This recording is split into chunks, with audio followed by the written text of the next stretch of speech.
Welcome to Bihar एडुका। तो हम practice set लगा रहे थे। इस प्रैक्टिस सेट में तीसरा कड़ी है ये, है ना। तो चलिए बिना वक्त गवाए हम लोग स्टार्ट करते हैं। तो इसमें पहला क्वेश्चन है, देखिए पहला क्वेश्चन क्या कह रहा है कि उच्चतम न्यायालय की व्यवस्था के अनुसार निजी भवनों के ऊपर राष्ट्रीय झंडे, है ना, तिरंगा की बात कर रहा हूँ, को फहराना टैक्स के तहत हर नागरिक का मौलिक अधिकार है। किसके तहत मेरा मौलिक अधिकार है? तो संविधान का अनुच्छेद 14 नहीं, ये तो अलग तरह का फ्रीडम है। संविधान का अनुच्छेद 19(1), है ना, और संविधान का अनुच्छेद 21, संविधान का अनुच्छेद 25, तो ये है आपका 19(1)(a) के तहत, ठीक है ना, है ना। तो संविधान का अनुच्छेद 19 क्या कहता है, चलिए देखते हैं। तो ये मामला क्या था जो सुप्रीम कोर्ट में गया था, है ना, भारत संघ बनाम नवीन जिंदल, है ना, ये नाम याद रखिए। नवीन जिंदल मामले में, है ना, उच्चतम न्यायालय ने ये कहा कि अपने मकान पर राष्ट्रीय ध्वज फहराने का प्रत्येक नागरिक अनुच्छेद 19(1) और ए के तहत, है ना, के अधीन एक मूल अधिकार है। क्या है भाई? फंडामेंटल राइट, है ना, कोई इसे रोक नहीं सकता, है ना। किंतु किंतु यह अधिकार अत्यांतिक यानी एब्सोल्यूट नहीं। आप ये नहीं कह सकते हम जैसे मन वैसे एकदम उल्टा सीधा गंदे मैले या फटे तिरंगे फहरा सकते हैं ना। ये सब सारी जब झंडा कोड बना था तो उसमें ये था कि उसमें आप उसका अपमान नहीं करेंगे। इस पर अनुच्छेद 19(1)(a) के तहत खंड 2 के अंतर्गत युक्तिगत निर्बंधन, है ना, ये याद रखिएगा। युक्तियुक्त निर्बंधन मतलब होता है कि भाई तार्किक मतलब प्रतिबंध लगाए जा सकते हैं ना। इस मामले में प्रत्यार्थी नवीन जिंदल ने अपने कारखाने के परिसर में स्थित ऑफिस पर राष्ट्रीय ध्वज लगाया था। इसे सरकार ने इसलिए रोक दिया था क्योंकि ये भारत की झंडा संहिता के अंतर्गत वर्जित था, है ना। पहले वर्जित था, पहले हम लोग गाड़ी में भी एक स्पेशल साइज का लगा सकते थे, घरों वगैरह में नहीं लगा सकते थे। फहराते थे बस 26 जनवरी और 15 अगस्त में, और फिर वो हटा लेते थे, है ना। तो फिर न्यायालय में गया कि भाई हम क्यों नहीं कर सकते हैं, तो न्यायालय ने निर्णय दिया कि अपने मकान पर राष्ट्रीय ध्वज फहराना अनुच्छेद 19 के तहत क्या है, एक मूल अधिकार है, क्योंकि इसके माध्यम से वो राष्ट्र के प्रति अपनी भावनाओं को क्या कर रहा है, व्यक्त कर रहा है, और वफादारी के भाव का प्रकटीकरण भी कर रहा है कि भाई हम इंडियन हैं, हम देश से लगाव है, देश प्रेम है, इसका वो भावना का उजागर भी करता है ना। इस वजह से बाद में तो जो एनडीए सरकार अभी है, बाद में तो हर घर तिरंगा वो बाद में कोड में चेंज भी कर दिया, नहीं मतलब झंडा संहिता जो है इसमें चेंज करके हर घर तिरंगा तो अभियान ही लाया, है ना, हर घर तिरंगा। तो अब तो हम लोग अपना आराम से फहरा सकते हैं, ठीक है ना। चलिए नेक्स्ट क्वेश्चन देखिए, दूसरा क्वेश्चन है, निम्नलिखित में से कौन सा एक मानवाधिकार जो है भारतीय संविधान के अंतर्गत क्या है, मौलिक अधिकार भी है, यानी सूचना का अधिकार नहीं, ये मौलिक अधिकार तो नहीं है ना, ये तो संवैधानिक अधिकार मिला है, ठीक है ना। काम का अधिकार, राइट टू वर्क, है ना। शिक्षा का अधिकार, ये देखिए एक मानवाधिकार होते हुए ये फंडामेंटल राइट में भी है ना। तो शिक्षा का अधिकार ये आंसर हमें प्राप्त हुआ। चलिए डिटेल्स देखते हैं थोड़ा सा। तो एक पिछला क्वेश्चन भी था, 46वें संविधान संशोधन अधिनियम 2002 द्वारा शिक्षा का अधिकार को क्या रहा, मौलिक अधिकार घोषित किया गया, है ना। और ये 21(a) याद रखिएगा, 21 को या 21(a) याद रखिएगा कि संविधान के 21(a) में अंत स्थापित कर यह व्यवस्था की गई कि राज्य 6 से 14 वर्ष की आयु के समस्त बच्चों को ऐसे ढंग से जैसा कि राज्य विधि द्वारा अभिधारित करे, मतलब राज्य खुद अपनी लॉ में कहे कि हम इस रीति से देंगे, हम नीचे देंगे, ऊपर देंगे, जमीन पे देंगे, जैसे भी देंगे, हिंदी में देंगे, इंग्लिश में देंगे, जिस विधि से देंगे, आपको निःशुल्क और अनिवार्य शिक्षा तो उपलब्ध कराना ही होगा। कब से कब तक?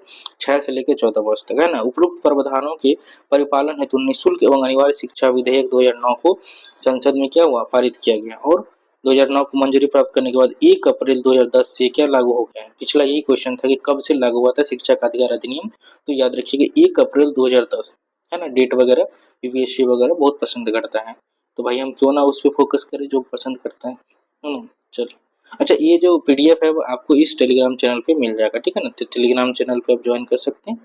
बाकी आपका मन हो तो लाइक भी करें, शेयर भी करें और सब्सक्राइब भी करें, नहीं तो आप पढ़िए, इन सब चीज़ों पे ध्यान मत दीजिए, है ना।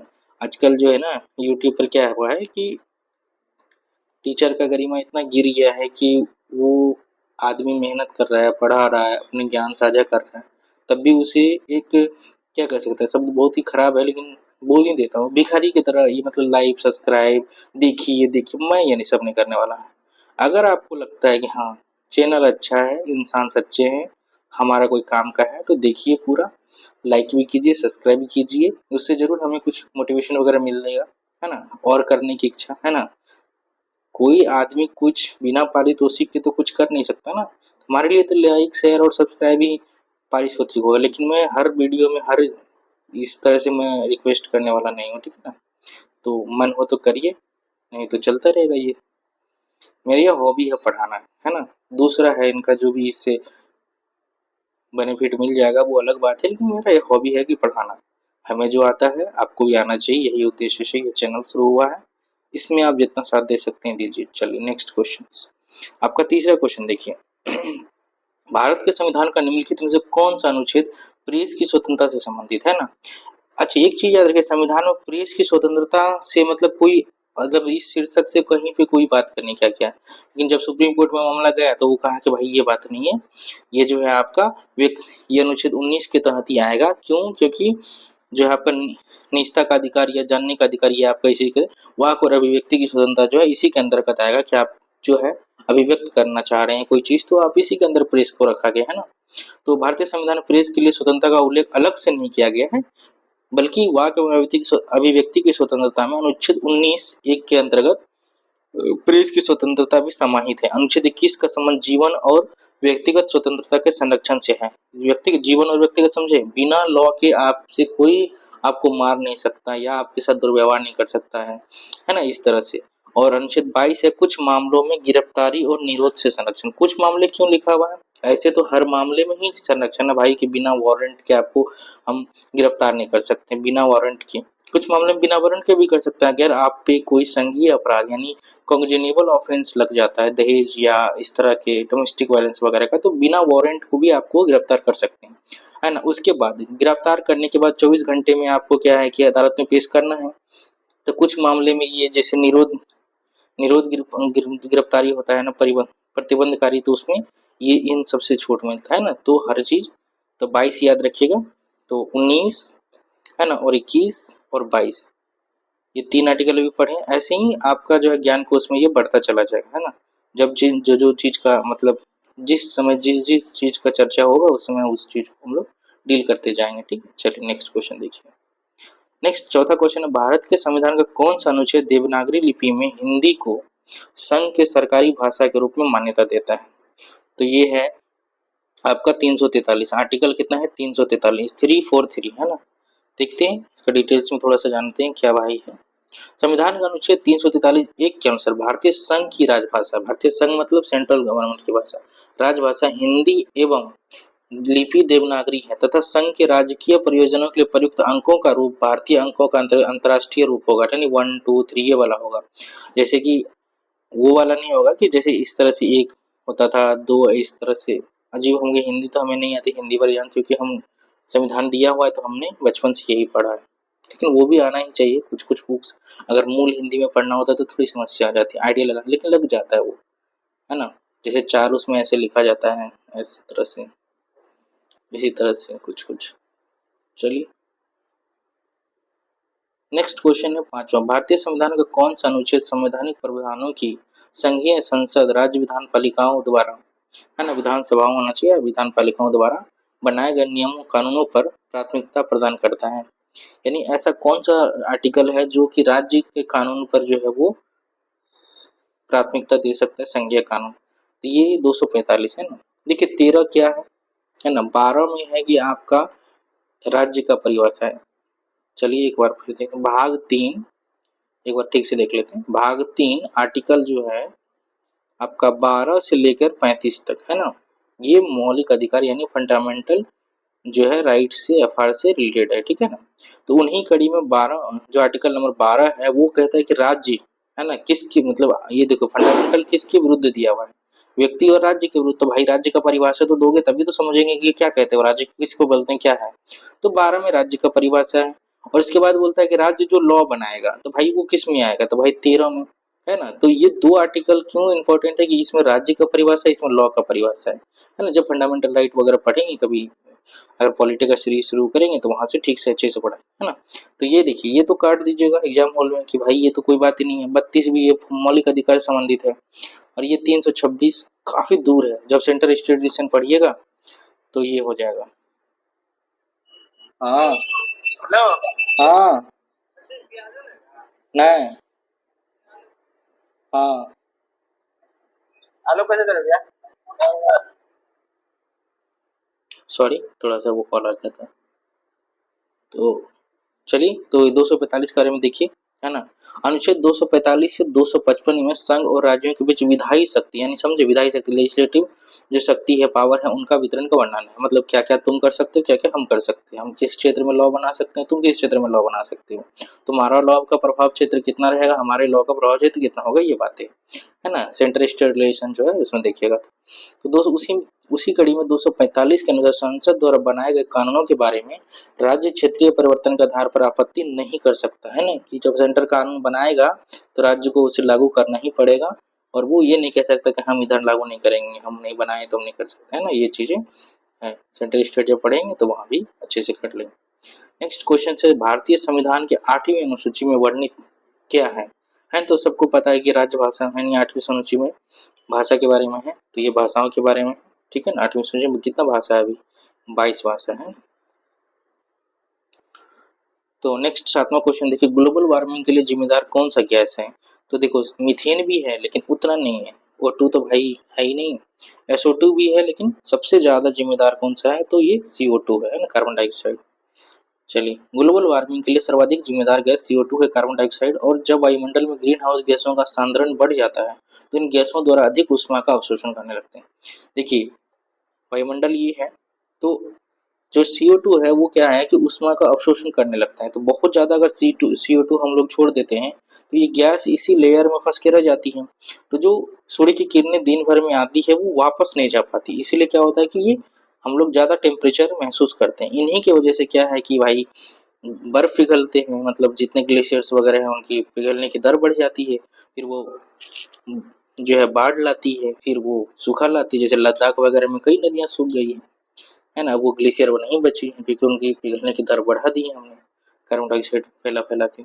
चलिए वो सब तो काफी चीजें हैं, सब्जेक्टिव मामले, वो सब भी कभी करेंगे जब इन्वायरमेंट वगैरह का भी सीरीज स्टार्ट होगा। तो निम्नलिखित राष्ट्रीय उद्यानों में कौन सा एक सही सुमेलित नहीं है ना। देखिए इसमें तो देखिए बलपक्रम मेघालय में है ना, पन्ना, देखिए पन्ना कहाँ पर है, ये पन्ना MP में है, ठीक है ना। पन्ना टाइगर रिजर्व ये सब पढ़े होंगे, तो ये तो बिहार दिया था, यही गलत है, आंसर यही सही हो गया है ना। बाकी सब तो गोयंडी जो है तमिलनाडु में है, मोल्लेम जो है गोवा में है, ठीक है ना। ये नेशनल पार्क के बारे में आता है। नेक्स्ट क्वेश्चन देखिए, निम्नलिखित संघ राज्य क्षेत्रों में से किसमें सबसे कम क्षेत्र वनाच्छादित है, यानी राज्य मतलब यूटीज के बारे में, यूनियन टेरिटरीज के बारे में क्वेश्चन पूछा कि कौन सा ऐसा यूनियन टेरिटरीज है जहाँ पे वन बहुत कम है। याद रखिएगा सबसे ज्यादा परसेंटेज के हिसाब से जो है वो लक्षद्वीप है ना, ये याद रखिएगा, है ना।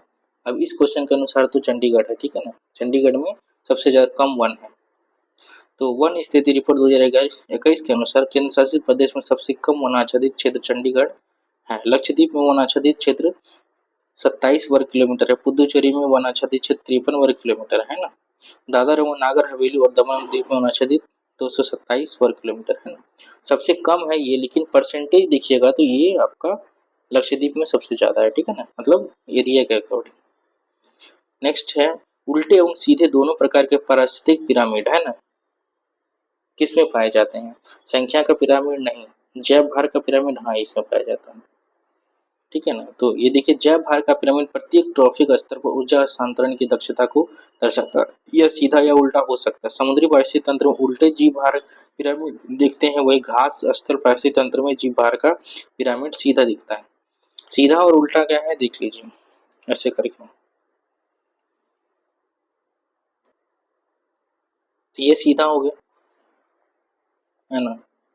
तो ये बोल रहे हैं कि घास स्थल में जीव भार का पिरामिड सीधा दिखता है। घास स्थल में ऐसा क्यों दिखता है कि यहाँ पे जो बहुत सारा जो पेड़ पौधा रहेगा उसका मास लेवल ज्यादा होगा, फिर उसके बाद कुछ खाने वाले पेड़ पौधे को चिड़िया होगा उसका मास लेवल कम होगा, तो ये सीधा जा रहा है, ठीक है ना। उल्टा क्या है कि देखिए यहाँ पे क्या है कि बहुत सारे छोटे छोटे मछली होंगे उसका जब भार कम होगा, उसके बाद उस बड़े मछली होंगे, यहाँ पे सबसे ज्यादा, यहाँ पे सबसे बड़े होंगे व्हेल वगैरह होंगे, तो यहाँ उल्टा जैव भार बनते हैं समुद्र वगैरह में, ठीक है ना। याद रखिएगा जैव भार की बात कर रहे हैं, अगर आपने थोड़ी बहुत भी इन्वायरमेंट वगैरह पढ़ा हो तो। थोड़ा हमने कोशिश किया बताने का। चलिए, निम्नलिखित में से कौन सा समुद्री जैव विविधता के दृष्टिकोण से दुनिया का सबसे समृद्ध क्षेत्र है जिसमें ज्वार नदमुख है ना, एस्चुरीज भी है, समुद्री तट भी है, निकट तटीय पर्यावरण के जंगल भी है ना, समुद्री घास भी है ना, सी ग्रास भी है, प्रवाल भित्तियां भी है, यहाँ प्रवाह लिखा नहीं है, नहीं प्रवाल होगा, ठीक है ना, प्रवाल, प्रवाल भित्ति, और नमक दलदल भी है, नमक दल मतलब जो समुद्री दलदल है वो भी है, मैंग्रोव भी है, और 21 द्वीप है। सबसे बड़ी मजेदार की बात 21 द्वीप है, और सबसे बड़ी बात एक और फैक्ट याद रखिएगा, वो क्या है कि बायो स्फीयर रिजर्व भी है इंडिया का, बायोस्फीयर रिजर्व, कौन सा, मरीन बायोस्फीयर रिजर्व, है ना, बायोस्फीयर, वो है मन्नार की खाड़ी बायोस्फीयर रिजर्व, है ना, ठीक है, याद रखिएगा, तमिलनाडु के तट के नीचे है ये मन्नार की खाड़ी बायोस्फीयर रिजर्व। ये क्वेश्चन क्यों इंपॉर्टेंट है, क्योंकि ये 68 या 69 में, यानी ये दोनों सर लगातार जो है बीपीएससी प्री में क्वेश्चन पूछा हुआ है, तो थोड़ा सा जानकारी एकदम हो वो यही क्वेश्चन रिपीट किया हुआ है, ठीक है, नहीं हो सकता है इसलिए 20 मिनट डाला गया। मन्नार की खाड़ी बायोस्फीयर रिजर्व समुद्री जैव विविधता के दृष्टिकोण से दुनिया का सबसे समृद्ध क्षेत्र है। इस जैव मंडल का क्षेत्र श्रीलंका से आगे भारत के दक्षिण पूर्वी तट पर 1,50,000 हेक्टेयर क्षेत्र में फैला हुआ है ना। जैव मंडल आरक्षित क्षेत्र में 21 द्वीपों के साथ नदमुख हुई ज्वार नदमुख है, श्री समुद्री शैवाल युक्त समुदाय, समुद्री घटक घटक, समुद्री घास, प्रवाल भित्तियां, खारे दलदल, ये सब चीज, और 3600 पौधे और जानवरों की प्रजातियां भी इसमें है ना। और लुप्त प्राय समुद्री गाय देखें, डुडोंग है ना, डुडोंग जो है इसी रिजर्व में पाया जाता है, तो इसका नेटिव प्लेस ये याद रखिएगा, कभी हो सकता है पूछते हैं, यूपीएससी तो पूछवा स्टेटमेंट करके, है ना, तो लुप्त प्राय है ये, है ना, याद रखिएगा। नेक्स्ट 12वां क्वेश्चन देखिए, सुर्खियां बटोरने वाली लिस्बन घोषणा, है ना, लिस्बन घोषणा किससे रिलेटेड है, ये पूछ रहा है, किस इकाई के संरक्षण से, तो वायु, पर्वत, महासागर, मीठे पानी की ग्लेशियर, तो ये है भाई महासागर का संरक्षण के लिए लिस्बन घोषणा है। तो सुर्खियां बटोरने वाली लिस्बन घोषणा है ना, वो महासागरों के संरक्षण से संबंधित है। संयुक्त राष्ट्र महासभा सम्मेलन 2022 जो है लिस्बन घोषणा, हमारा महासागर हमारा भविष्य हमारी जिम्मेदारी को सर्वसम्मति से अपनाने के साथ संपन्न हुआ। 150 से अधिक देशों ने समुद्री आपातकाल से निपटने के लिए विज्ञान आधारित यानी साइंटिफिक टेम्परामेंट के आधारित नवीन कार्यों को बढ़ावा देने में सहमत हुए कि हम अपने आसपास समुद्रों को बचाएंगे, ठीक है, ये चीजें। नेक्स्ट देखिए 13वां क्वेश्चन है, निम्नलिखित में से कौन सा कथन सही है ना, तो 2011 की जनगणना के अनुसार सिक्किम की जनसंख्या 6 लाख है। देखते हैं, क्षेत्रफल की दृष्टि से उत्तर प्रदेश भारत का सबसे बड़ा राज्य नहीं, ये तो गलत हो गया, उत्तर प्रदेश नहीं है, राजस्थान है ना, ये तो आप काट दिए, है ना। और भारत का क्षेत्रफल विश्व के क्षेत्रफल का 2.6% है, ये बात भी सही है, तो यही तो आ गया है, गलत पूछा था सही पूछा था, 2.6 है, नहीं 2.4 है, हाँ ये भी गलत है, 2.4 है, तो पहला वाला ही सही है, देख लेते हैं, ठीक है, ऑप्शन में तो पहले दिखा रहा है, क्या है मामला। भारत का कुल क्षेत्रफल 32,87,263 वर्ग किलोमीटर 55 से रटते आ रहे हैं, विश्व का 2.4%, याद रखिएगा। क्षेत्रफल की दृष्टि से यह क्रमशः रूस, कनाडा, चीन, अमेरिका, ब्राजील और ऑस्ट्रेलिया के बाद क्या है, ये 7वां पोजीशन पे इंडिया का स्थान आता है ना, याद रखिएगा। एक बार ये भी कहीं ना कहीं पूछ चुका है यूपीएससी एग्जाम में। क्षेत्रफल की दृष्टि से भारत के सबसे बड़े राज्य क्रमशः राजस्थान, महाराष्ट्र, मध्य प्रदेश तथा उत्तर प्रदेश, अतः क्षेत्रफल की दृष्टि से उत्तर प्रदेश देश के राज्यों में चौथा स्थान। देश के राज्यों में जनसंख्या की दृष्टि से उत्तर प्रदेश का प्रथम स्थान है। जनसंख्या 2011 के अनुसार सिक्किम की जनसंख्या 6.10 लाख के आसपास है ना। बिहार में 13 करोड़ जनसंख्या है भाई, 6 लाख है, ये कितने सुकून की जिंदगी जीते हैं ये लोग, जिंदगी उसकी आसान नहीं है, पहाड़ी एरिया है। 14वां क्वेश्चन देखिए, भारत में 2001 से लेकर 2011 में दशकीय महिला जनसंख्या वृद्धि दर क्या थी, है ना, तो आपका ये जो है 18.12% है, ठीक है।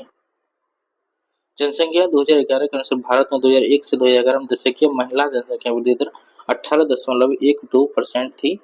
पुरुषों की दशकीय वृद्धि दर 17.19% थी, यानी महिला ज्यादा पैदा ले रही थी, जबकि भारत में 2001 से 11 के दौरान जनसंख्या दशकीय वृद्धि दर 17.64% के आसपास थी, ठीक है ना।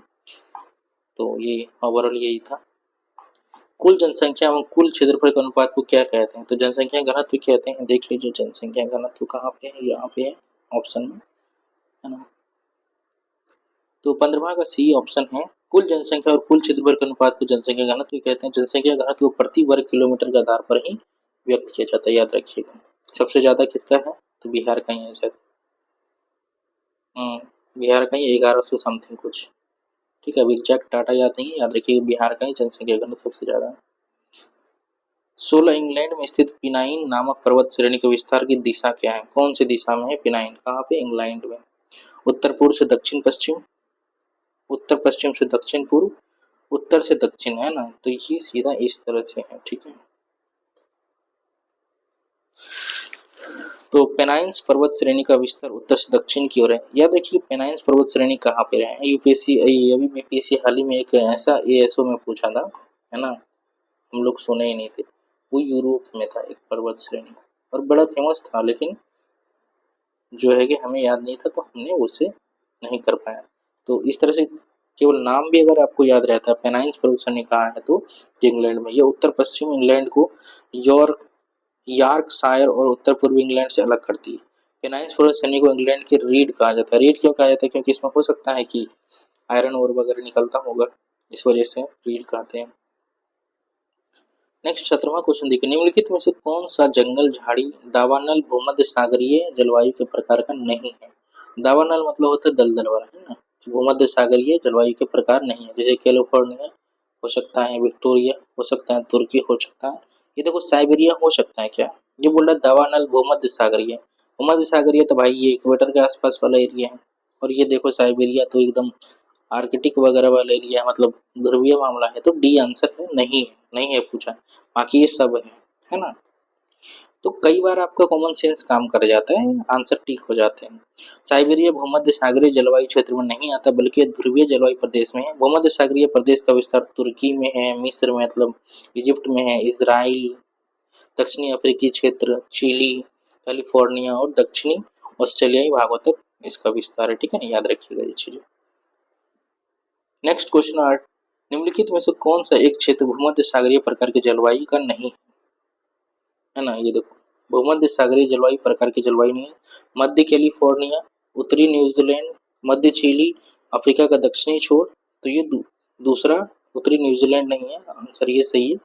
देखिए क्या है, भूमध्य सागरीय जलवायु का विस्तार भूमध्य रेखा के दोनों ओर लगभग 30 डिग्री से 40 डिग्री अक्षांशों के बीच मध्य महाद्वीपों के पश्चिमी भाग में, याद रखिएगा जो महाद्वीप है उसका पश्चिमी भाग का बात हो रहा है ना, पाया जाता है। इस जलवायु के अंतर्गत फ्रांस, दक्षिणी इटली, यूनान, तुर्की, है ना, सीरिया, पश्चिमी इसराइल, दक्षिणी कैलिफोर्निया, मध्य चिली, दक्षिणी पश्चिमी ऑस्ट्रेलिया शामिल है। जबकि उत्तरी न्यूजीलैंड में शीतोष्ण प्रकार की जलवायु पाई जाती है ना। न्यूजीलैंड तो काफी दूर हो जाएगा। नेक्स्ट क्वेश्चन है, निम्नलिखित में से किस क्षेत्र में भूमध्य सागरीय जलवायु प्रचलित नहीं है ना। बार बार पूछ रहे भाई, भूमध्य सागरीय जलवायु से 3 क्वेश्चन आ गए, अच्छी बात है, एक ही बार निपट जाएंगे। मध्य चिली, एडिलेड, केप टाउन, पंपाज। तो ये पंपाज वाला एरिया हो जाएगा, क्योंकि देखो पंपाज वाला एरिया जो है काफी ऊपर होता है ना, देख लेना अभी। भूमध्य सागरीय जलवायु क्षेत्र मध्य चिली, केप टाउन तथा एडिलेड आते हैं, जबकि पंपाज दक्षिणी अमेरिका महाद्वीप का भाग है जो दक्षिणी गोलार्ध में स्थित समशीतोष्ण घास भूमि है। भूमध्य सागरीय जलवायु की विशेषता है कि इसमें ग्रीष्म ऋतु शुष्क होती है, आसमान साफ और तापमान अधिक होता है, परंतु शीत ऋतु में वर्षा होती है। यहाँ पे ये याद रखना, भूमध्य सागरीय जलवायु की क्या विशेषता है, तो शीत ऋतु में वर्षा होता है। कभी आपने नोटिस किया कि अक्टूबर महीने के जो हमारे यहाँ बारिश होता है जिसको वेस्टर्न डिस्टर्बेंस कहते हैं ना, तो इन्हीं वजह से होता है, क्योंकि शरद में ये मतलब बारिश। 20वां क्वेश्चन, खगोल वैज्ञानिकों द्वारा खोजे गए अत्यधिक ऊर्जा वाले पार्टिकल्स अमेतराशु का नामकरण निम्न आधार पर किया गया था। अमेरिकन चंद्रा देवी, इटालियन सूर्य देव, जापानी सूर्य देवी, उपयुक्त में से कोई नहीं। तो ये है जापान की सूर्य देवी से इसे लिया गया था। खगोल वैज्ञानिकों द्वारा खोजे गए अत्यधिक ऊर्जा वाले पार्टिकल अमाटेरासु, याद रखिएगा अमाटेरासु का नामकरण जापानी सूर्य देवी के आधार पर किया गया। अमाटेरासु जापानी भाषा स्वर्ग को प्रकाशित करने वाली महान आकाशीय सूर्य देवी जिसने जापानी शाही परिवार का वंश होने का दावा है, और यह शिंटो जापान का मूल विश्वास धर्म प्रणाली धर्म के अनुसार महत्वपूर्ण देवी है ना। तो ये चीज नेक्स्ट देखिए क्वेश्चन 21वां देखिए, चंद्रमा का सदृश ग्रह कौन सा है ना। तो इसका आंसर हो जाएगा आपका बुध। क्यों है आंसर, देखिए ग्रहों में मात्र बुध और शुक्र की दिखने वाली कलाएं होती है ना, उनकी दिखने वाली साइड में कलाएं होती है, मतलब साइड में ऐसे ऐसे करके। इसी प्रकार कलाएं चंद्रमा में भी पाई जाती है। अतः दिए गए विकल्प में चंद्रमा सदृश ग्रह कौन सा होगा, बुध है ना। बुध और शुक्र याद रखिएगा, यहाँ शुक्र ऑप्शन में नहीं था तो इसलिए नहीं है, ठीक है ना, याद रखिएगा। नेक्स्ट क्वेश्चन है पृथ्वी एवं सूर्य के बीच अधिकतम दूरी कब होती है ना, तो ये अधिकतम दूरी अपसौर में होता है, उपसौर में न्यूनतम, अब उपसौर में न्यूनतम दूरी होता है। याद रखिएगा पृथ्वी जब सूर्य से अधिकतम दूरी पर होती है तो उसे अपसौर कहा जाता है ना, और ये कब होता है तो प्रत्येक 4 जुलाई को होता है, ठीक है ना। जब पृथ्वी सूर्य के अत्यधिक पास होती है तो उस स्थिति को उपसौर कहते हैं, ठीक है ना, है ना। इसे एपीहेलन कहते हैं और इसे पेरीहेलन, पेरीहेलन एपीहेलन, तो ये उपसौर को एपीहेलन होगा ये, और ये पेरीहेलन होगा, ठीक है ना। और यह स्थिति प्रत्येक 3 जनवरी को होती है जब सबसे नजदीक हो, 3 जनवरी को पृथ्वी सूर्य के सबसे निकट होती है, याद रखिएगा। एपीहेलन और पेरीहेलन याद रखिएगा। निम्नलिखित लो अयस्कों में से बेलाडीला में किसका खनन होता है ना, ये बेलाडीला तो हेमेटाइट, क्यों लोहे का खनन होता है, हेमेटाइट तो लोहे का ही है। अयस्क छत्तीसगढ़ के बस्तर जिले में स्थित बेलाडीला खान है ना, बेलाडीला याद रखना कहाँ पे, छत्तीसगढ़ में, ठीक है। तो इससे उत्तम कोटि के हेमेटाइट लो अयस्क का खनन होता है। बेलाडीला खान छत्तीसगढ़ के दंतेवाड़ा जिले में अवस्थित है। यह भारत में सबसे बड़ी मशीनीकृत खान है। यहाँ से उत्पादित लो अयस्क को विशाखापत्तनम बंदरगाह से कहाँ भेजते हैं हम लोग, जापान को निर्यात किया जाता है। बेलाडीला की खान से मुख्यतः हेमेटाइट प्रकार का खनन होता है, ठीक है ना, लोहे का, याद रखिएगा। नेक्स्ट 24वां क्वेश्चन देखिए, शीत ऋतु में तमिलनाडु के तटीय क्षेत्रों में वर्षा होने का क्या कारण है, तो लौटते हुए दक्षिण पश्चिम मानसून, दक्षिण पश्चिम मानसून, पश्चिमी विक्षोभ, तो इसमें कोई नहीं है ना, क्यों नहीं है भाई, तो देखिए शीत ऋतु में तमिलनाडु के तटीय क्षेत्रों में वर्षा उत्तर पूर्व मानसून के कारण होता है, ठीक है ना। तमिलनाडु पश्चिमी घाट के पर्वत वृष्टि छाया में, पर्वत वृष्टि छाया क्या हो जाता है ना, ये देखिए तमिलनाडु यहाँ पे है और इस समय जो है इस इधर जो है वेस्टर्न घाट है, तो इस साइड कैसे वर्षा होगी, क्योंकि जो इधर से जो एयर आती है आने वाली लौटते हुए मानसून तो इधर से आती है, इसलिए इधर बारिश होता है ना। तो ये देखिए कि वृष्टि छाया क्षेत्र पड़ता है, अतः यहाँ दक्षिण पश्चिम मानसून द्वारा बहुत ही कम वर्षा होता है, क्यों, वृष्टि छाया पड़ जाता है। तो शीत ऋतु को मानसून प्रत्यावर्तन का काल भी कहा जाता है, जब वापस होती है। इस ऋतु में बंगाल की खाड़ी तथा अरब खाड़ी में उष्ण कटिबंधीय चक्रवातों की उत्पत्ति होती है। इन चक्रवातों से पूर्वीय तटीय क्षेत्रों में, पूर्वी तटीय है ना, इस तरफ जो है पूर्वी तटीय क्षेत्रों में आपका वर्षा होता है, ठीक है ना, इधर से आता है। तो तटीय पूर्वी तटीय क्षेत्र मुख्यतः उड़ीसा और आंध्र प्रदेश तथा पश्चिमी तटीय क्षेत्र में वर्षा होती है। प्रत्यावर्ती मानसून से सबसे अधिक वर्षा तमिलनाडु में होती है, याद रखिएगा। नेक्स्ट है हैदराबाद में दक्षिण पश्चिम मानसून की वापसी का सामान्य तिथि क्या है, तो ये आपका जो है 1 नवंबर के आसपास, नहीं ये 15 अक्टूबर के आसपास है, ठीक है ना, ये याद रखिए। तो दक्षिण पश्चिम मानसून एक प्रकार की मौसमी हवाएं हैं जो हिंद महासागर और अरब सागर की ओर भारत से दक्षिण पश्चिम तट की ओर बढ़ते हुए भारत, पाकिस्तान, बांग्लादेश में जून से सितंबर के बीच बारिश कराती है। यह मानसून अक्टूबर और नवंबर माह के बीच वापस लौटता है, जिसे मानसून का निवर्तन या वापस लौटना भी कहते हैं। हैदराबाद में दक्षिण पश्चिम मानसून की वापसी का सामान्य तिथि 15 अक्टूबर है, यह याद रखिएगा, है ना। चलिए, तो अगर आप लास्ट तक देखे होंगे तो 25 क्वेश्चन का सोल्यूशन भी किए होंगे, है ना। 25 क्वेश्चन के लिए देखिए 28 मिनट, यानी पर क्वेश्चन 2 मिनट विद सोल्यूशन किए हैं। अगर आप डेली भी करते हैं 25 क्वेश्चन, सोचिए आप 30 दिन में कितना क्वेश्चन कर लेंगे, 30 गुना 25 कीजिए, है ना, तो ये हो जाएगा 75 जीरो 750 क्वेश्चन। तो भाई 750 क्वेश्चन में क्या मतलब कोई जानकारी नहीं होगा, और हर क्वेश्चन में 2-3 सवाल ठूसे रहते हैं, मतलब उसके एक्सप्लेनेशन से, तो इसे 3 से और गुना कर दीजिए, है ना, कितने हो जाएंगे, तो देख लीजिए, 5 तिया 15, हासिल 1, 21 तो 22, है ना, यानी 2250। सोचिए क्या रह जाएगा, मतलब 30 दिन का सोचिए, अगर लगातार आप 25 क्वेश्चन कर रहे हो। मेरा वीडियो मत देखिए, खुद से कीजिए, अगर आपको अगर मन लगता है खुद से करने में। अगर मेरा वीडियो सिर्फ सुन भी ले रहे हैं तो सोचिए आप कहाँ पे होते हैं। अभी आप जीरो पे हैं, मान के चलिए कुछ नहीं कर रहे हैं, और आप यहाँ पर होंगे, दोनों में डिफरेंस दिख रहा है। इसलिए होता है कुछ नहीं करने से कुछ करते रहना चाहिए आदमी को। 10 क्वेश्चन का टारगेट बनाइए, 25 क्वेश्चन कौन बड़ी बात है भाई, 30 मिनट आप नहीं दे सकते जीवन का। चलिए ज़्यादा बकवास नहीं करेंगे, नहीं तो कहेंगे कि अन्य टीचरों के मुकाबले मुझे बकवास करने कम अच्छा लगता है।